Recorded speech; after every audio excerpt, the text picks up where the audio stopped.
Mga kapatid, ngayong araw nga ay humarap dito sa Independent Commission for Infrastructure itong si former Bulacan 1st District Engineer Bryce Hernandez at ayan na siya.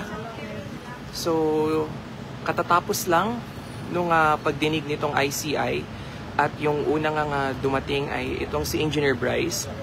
Sa mga unang pahayag na inilabas ng ICI, sinabi nila na naging cooperative at sinagot naman lahat ng dating engineer yung mga tanong nga nitong investigating panel. So ngayon nakikita natin na nakikipag-usap pa itong si Bryce sa ilang otoridad mula sa ICI at makikita rin na nandiyan si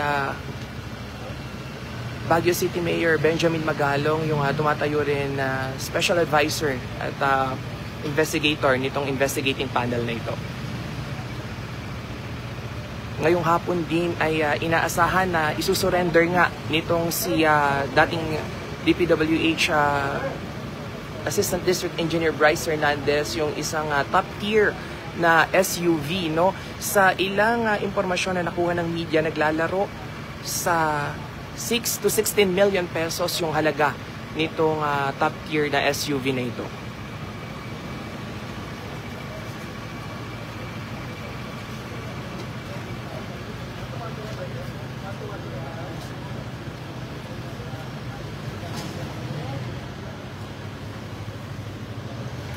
Kala ko bawal.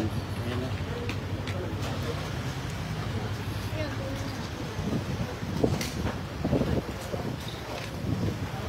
Engineer Bryce, kumusta engineer?